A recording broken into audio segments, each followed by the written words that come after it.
Assalamualaikum warahmatullahi wabarakatuh. Salam Om Swastiastu, Namo Buddhaya, salam kebajikan bagi kita semua. Bertemu lagi bersama saya Sultan Rifandi dalam acara Interfaith di Mata Milenial Indonesia TV, Matanya Indonesia. Pada kesempatan kali ini tentunya dalam program Interfaith ini kita akan berbincang-bincang soal tata cara kehidupan, bermasyarakat, berbangsa, bahkan bernegara dalam perspektif-perspektif agama-agama yang ada di Indonesia. Tentunya untuk mengeluarkan output toleransi antar umat beragama. Dan tentunya pada kesempatan kali ini kita sudah bersama-sama dengan Pendeta Martin Lukito Sinaga selaku dosen Sekolah Tinggi Teologi Filsafat Jakarta dan Ketua Komisi Hubungan Antar Agama PGI. Apa kabar? Oh, baik. Pak Martin, berarti saya panggil Pak Martin ya? Iya, Mas Sultan. Oke, baik. Kita ke depan akan berbincang-bincang tentang banyak hal. Ya. Tapi sebelum kita berbincang tentang banyak hal, mari kita gunakan masker terlebih dahulu, Pak Martin, karena pandemi masih ada di sekitar kita. Semoga kita cepat melalui krisis pandemi seperti ini. Sambil salam sehat. Betul. Oke, para hadirin millennials dan semua publik yang sedang menonton, pada kesempatan kali ini kita akan berbicara soal bangsa kita. Tentu bangsa kita penuh dengan keragaman. Tentu bangsa kita adalah bangsa yang majemuk, Ya. memiliki berbagai latar belakang perbedaan, perbedaan suku, agama, ras, warna kulit, bahasa, dan lain-lain sebagainya. Tentu saya teringat dengan ucapan Nurholis Majid, cendekiawan Muslim, yang bahkan perbedaan ini menjadi satu untayan pertalian sejati kebinekaan dalam ikatan-ikatan keadaban. Jadi justru perbedaan itu menjadi harmonisasi yang luar biasa sebenarnya Pak Martin ya. Tetapi akhir-akhir ini Pak Martin, kita melihat bahwa perbedaan-perbedaan ini justru menjadi percikan perpecahan. Justru bahkan menjadi semacam apa ya, agama ini menjadi alasan kekerasan. Nah, hal-hal ini tentu dengan berbagai macam latar belakang perbedaan, kita harus mengenal yang namanya konsep pluralisme, toleransi, dan lain-lain sebagainya. Nah, sebagai apa ya, masyarakat atau anak muda lah ya, yang harus berdinamisasi di dalam kegiatan-kegiatan atau aktivitas sosialnya, apa sebenarnya makna tentang pluralisme itu sendiri nih Pak Martin? Ya, terima kasih. Ini satu gagasan besar dan perlu. Oke. Sebab umumnya kita sebagai bangsa mulai dengan gagasan kemajemukan. Oke.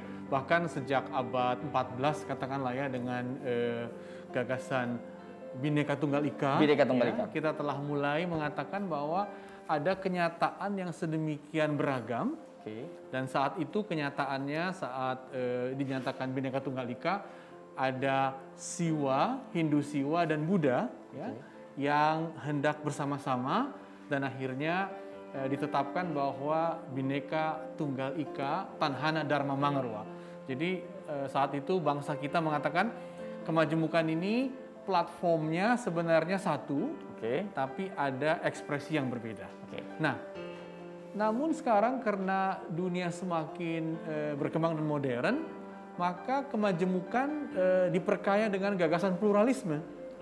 Jadi pluralisme kira-kira mau mengatakan kemajemukan yang kamu lihat sebagai kenyataan beragam itu deskripsi Indonesia, tapi tidak hanya menjadi kenyataan beragam, tapi dengan pluralisme hal itu kau harus perjuangkan, kau harus pertahankan. Jadi ada semangat perjuangan di sana ya, agar semua yang majemuk ini tumbuh bertahan. Jangan ada yang besar menggerus yang kecil, jangan ada yang mayoritas mengabaikan yang minoritas, tapi agar semua tahu bahwa memang Indonesia itu hanya kuat kalau dia ada, kalau yang berbeda ada, kalau yang berwarna ada. Itu kekuatan gagasan pluralisme. Termasuk di dalam konsep pluralisme agama. Apakah sama atau seperti apa kira-kira perbedaannya? Nah, pluralisme agama memang punya dua level. Dua level. Nah, pada level publik, sama seperti di Departemen Agama kita lihat ada katakanlah yang Islam, yang Katolik ya, yang Protestan, yang Hindu, yang Buddha. Pada level publik pluralisme agama berarti semua agama itu dilindungi haknya. Oke. Tidak boleh ada satu agama yang katakanlah menista atau mencemarkan agama yang lain. Jadi ada unsur pluralisme publik. Oke. Tapi dalam hal pluralisme dari sudut internal itu memang menjadi bahan pertimbangan yang sekarang cukup. Apa maksudnya dalam perspektif internal ini, Pak? Artinya begini, apakah satu agama gitu ya Oke. bisa mengakui agama yang lain Oke. dari katakanlah kebenaran agama itu, Oke. dari pikiran agama itu tentang apa itu keselamatan. Oke.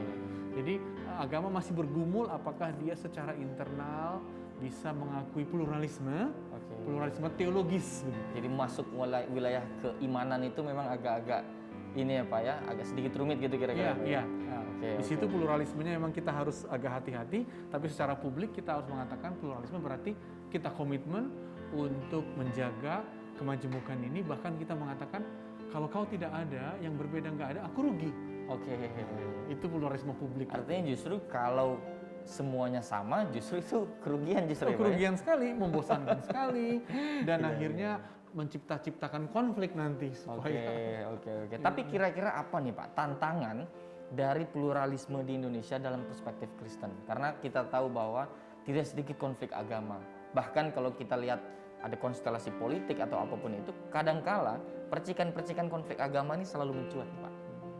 Apa nih tantangannya, Pak? Nah, tantangannya memang punya dasar sejarah. Oke. Nah, menurut saya tantangannya itu sering disebut sebagai beban yang disebut kristenisasi. Kristenisasi, oke. Jadi ada beban memori sejarah di bangsa ini bahwa akibat kekristenan dulu diperlengkapi oleh, kalau boleh saya katakan, lembaga-lembaga modern seperti pendidikan, seperti kesehatan, dan lembaga-lembaga modern itu dibawa oleh gerakan namanya misi, ya, maka kekuatan-kekuatan ini dianggap bisa mengurangi atau bahkan melemahkan pihak-pihak yang bukan Kristen. Gitu, ya. Jadi kristenisasi dalam konteks itu, dalam sejarah menurut saya, bisa berarti makin menguatnya kekristenan karena diperlengkapi oleh lembaga modern berupa pendidikan dan kesehatan.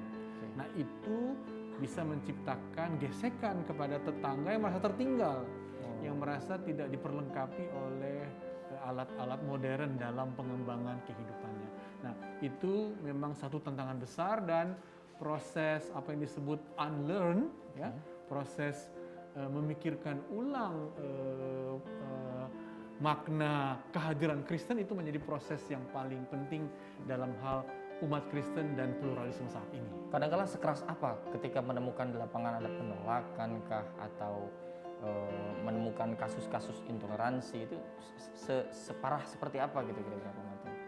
Sebenarnya nggak terlalu parah, tapi fakta-faktanya mudah ditemukan, yaitu misalnya masih tingginya penolakan dari masyarakat kalau ada upaya mendirikan gereja di satu tempat.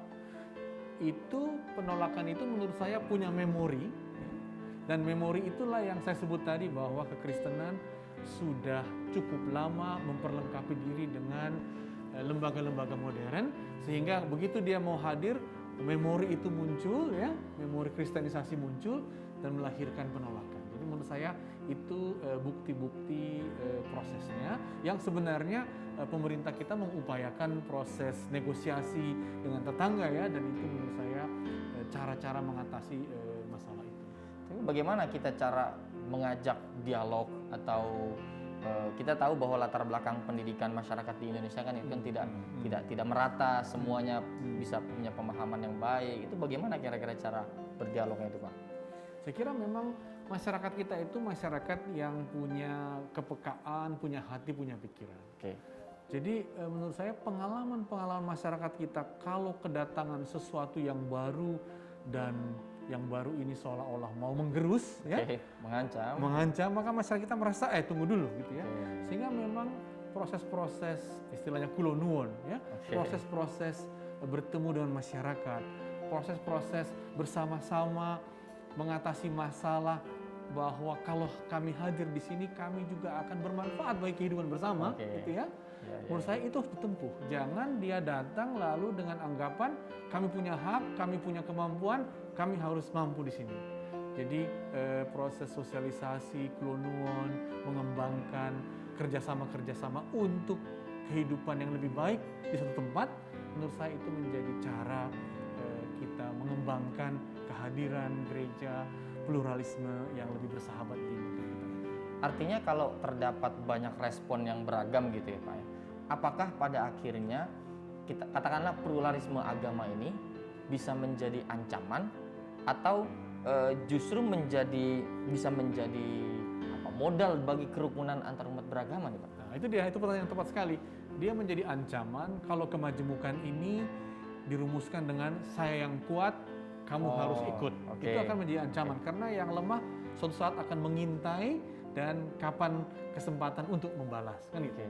Tapi pluralisme ini akan memperkaya kalau kita hidup dengan hormat, Oke. dengan tepas liro kata orang Jawa, tapi juga dengan gerakan bahwa kita bersama-sama akan menyelesaikan masalah bersama-sama dengan lebih efektif. Ternyata kehidupan ini kalau diselesaikan bersama-sama dari berbagai pihak lebih cepat selesai daripada saya sendiri yang menyelesaikan masalah. Justru kita akan gagal kalau merasa bisa menyelesaikannya sendiri. Artinya di beberapa aspek sosial kehidupan masyarakat tanpa memandang agama apapun kita bisa bekerja sama, kita bisa berteman dan kita bisa melakukan banyak hal, begitu kira-kira Pak Martin? Jadi dua hal, tanpa melihat agama kita punya masalah bersama, katakanlah banjir. Oke. Tapi dengan kita melihat agama orang itu, kita bisa berharap banyak sekali dari kekuatan imannya. Kan gitu ya. Iya. Ketika ada masalah sosial, kekuatan zakat Islam itu kuat sekali kan untuk mengatasi kesenjangan. Kekuatan kemurahan atau disebut perpuluhan Kristiani itu juga kuat sekali untuk mengatasi masalah itu. Jadi dua hal kita harus perhitungkan tanpa melihat agama, masalahnya jelas banjir. Tapi dengan saya tahu tetangga saya Muslim, saya yakin dia akan berzakat. Dengan saya tahu tetangga saya orang Kristen, saya yakin dia akan punya kasihnya untuk bermurah hati. Jadi justru dengan itu kita akan jauh lebih efektif menurut saya menyelesaikan masalah-masalah. Bukan bersama. melulu bicara soal apa yang membedakan keyakinannya apa segala macam. Saya pikir itu akan menjadi kontradiksi yang merugikan masyarakat justru ya Pak Martin ya. Ya, sebab saya tahu dari keyakinanmu banyak hal positif akan datang untuk tetanggamu. Bukan hanya untuk kaummu, tapi juga untuk orang lain pasti banyak datang dari agamamu, dari keyakinanmu. Itu Jadi menurut saya mungkin optimismenya. ada kesamaan seperti di dalam perspektif Islam mungkin ya rahmatan lil alamin, bahwa ya menyayangi kepada seluruh alam bukan Itu hanya dia. manusia begitu ya Pak ya. Betul. Nah, lalu bagaimana keterhubungan antara pluralisme dengan misi gereja Kristen saat ini nih Pak? Dan sejauh apa visi tersebut diterjemahkan ke dalam misi-misi konkret dalam kehidupan sehari-hari Pak Martin? Nah, itu tadi memang yang jadi tema serius ya. Misi Kristen itu dalam memori banyak warga kita terlalu diperlengkapi oleh kekuatan modern, yaitu pendidikan dan kesehatan modern. Modernisasi ada di sana gitu. Modernisasi ada di sana. Sehingga kelompok-kelompok yang lemah merasa tergerus oleh misi itu. Jadi Kristen harus menempuh unlearn untuk mempelajari yang baru dan meninggalkan pelajaran lama, gitu kira-kira ya. Nah, pelajaran barunya sekarang apa? Rupanya masyarakat itu membutuhkan banyak tangan untuk mengatasi masalahnya. Jadi misi Kristen kiranya juga adalah misi yang secara praktis bisa menyelesaikan masalah-masalah konkret di tengah masyarakat. Jadi bukan saya datang dengan banyak fasilitas, kamu mau nggak seperti saya? Bukan. Tapi saya datang, kamu ada di situ, mari kita menyelesaikan masalah bersama kita. Sebutlah masalahnya apa, dan kerjasama itulah menjadi cara misi yang baru di tengah-tengah kemajemukan pluralisme ini. Kira di situ jawabannya. Mungkin ibadah sosialnya justru yang harus ditingkatkan gitu. Nah, itu istilah sekali, kesalehan sosial malah. Kesalehan sosial, betul. Itu istilah yang pas itu ya. Dan tentu konsep pluralisme ini kan merujuk atau akan menghasilkan sikap-sikap toleransi. Nah, apa nih kira-kira menurut Pak Martin ini ya, kira-kira apa yang dimaksud dengan toleransi beragama yang lebih umum atau lebih luas bisa dipahami oleh khalayak umum? Mungkin itu hal yang penting sekali kata toleransi ini. Oke. Jadi di dalam kata toleransi ada sebenarnya satu pengakuan bahwa saya sebenarnya nggak terlalu sepakat dengan apa yang terjadi padamu. Tidak terlalu sepakat apa yang terjadi padamu. Iya, misalnya di tetangga saya itu dia itu selalu menggoreng ikan asin Oke. sehingga baunya sampai di sini. Iya. Saya sebenarnya nggak terlalu sepakat, Oke. tapi karena ikan asin ya akhirnya saya bisa menerima. Oke. Ya. Jadi toleransi adalah kemampuan kita untuk menenggang rasa, kan gitu ya. Dan kita tahu dia berbeda, bahkan banyak hal yang kita nggak sepakat dari gaya hidupnya, ya. Tapi kita bisa menenggang rasa dan akhirnya kita bisa bersama-sama hidup berdampingan. Itulah kata toleransi. Ada dua hal dalam kata toleransi. Ada sesuatu yang saya kurang sepakat, ya. Tapi karena dia adalah tetangga saya, karena dia adalah sesama saya, maka saya bisa bersama-sama berdampingan dengannya selama dia tidak mencederai saya dan tidak merugikan saya dengan teramat. Gitu. Rumus inti yang bisa dipahami oleh masyarakat secara umum, entah itu anak SD, SMP atau sudah sarjana segala macam, agar bisa menerapkan toleransi ini apa Pak Martin? Rumusannya tenggang rasa. Tenggang rasa itu ya. Ya. Agar ya semuanya juga bisa punya pikiran-pikiran yang berkemanusiaan. Begitu kira-kira. Sekalipun saya nggak terlalu sepakat Sekalipun tidak terlalu sepakat. dengan dia. Oke. Nah, lalu apakah masyarakat Indonesia saat ini sudah atau pernah memiliki suatu benang merah yang menyatukan berbagai elemen suku, agama, ras atau apapun itu? Kira-kira Pak Martin? Nah itu memang pertanyaan yang serius sekali ya. Tapi bayangkan ya orang Jawa gitu ya. Oke. Kedatangan pedagang-pedagang Cina, pedagang Arab, ya, pedagang dari Sumatera dan Jawa yang mayoritas ini mau berbahasa Melayu, bahasa kami orang Sumatera Timur ini, kan itu. Itu kan satu proses tenggang rasa. Bahkan sampai ke Papua mereka bisa bikin mob dengan bahasa Melayu yang indah sekali, tentu dengan dialek Papua. Inilah sebenarnya ikatan yang mungkin tiada duanya di dunia ini bahkan. Kenapa? Karena kemampuan kita untuk memakai bahasa pendatang, bahasa namanya lingua franca, dan itu menjadi ikatan, apa tadi istilahnya itu? Ikatan penyatu dari seluruh kemajemukan ini. Betul. Jadi ada benang merah. Itulah benang merahnya Benang merah yang cukup kuat yang pertama-tama. Tentu benang merah yang lain adalah misalnya bagaimana kita berbagi makanan. Coba bayangkan Mas Sultan dan saudara-saudara, soto. Semua di daerah Indonesia ini punya soto, ya. Iya betul. Dan soto adalah soto walaupun soto Banjar itu ada kapulaganya, ya. Soto Betawi itu mungkin ada susunya, ya. Nggak tahu soto dari Di Bogor punya sendiri ciri khasnya. Bogor punya cirinya. Dan itu membuat kita mengatakan, oh bangsa ini punya panganan, punya makanan yang saling punya rasa yang sama, dan itu sebenarnya menyatukan kebudayaan-kebudayaan, kemajemukan. Jadi dengan bahasa kita tersatu, dengan makanan kita juga saling berbagi melalui simbol-simbol yang disebut soto. Itu sebenarnya bukti kita ini saling berjalin kok satu dengan yang lain dari Sabang sampai Merauke kira-kira.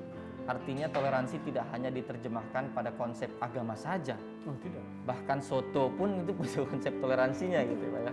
Dan soto katanya makanan yang paling toleran karena setiap daerah boleh memberi coraknya yang khas gitu ya. Oh iya. Jadi setiap daerah punya ciri khas soto masing-masing. Punya ciri khas soto. Jadi lapar ngomongin soto nih saya. Ya udah. Baik, itu beberapa hal yang sangat penting tentu yang bisa kita pelajari dari Pak Martin. Tentu saja akan ada banyak pembahasan lagi yang akan saya tanyakan ke Pak Martin. Tapi jangan kemana-mana, karena setelah ini kita akan berbincang-bincang lagi. Jadi jangan kemana-mana, tetap di acara Interfaith di Mata Milenial Indonesia TV, matanya Indonesia.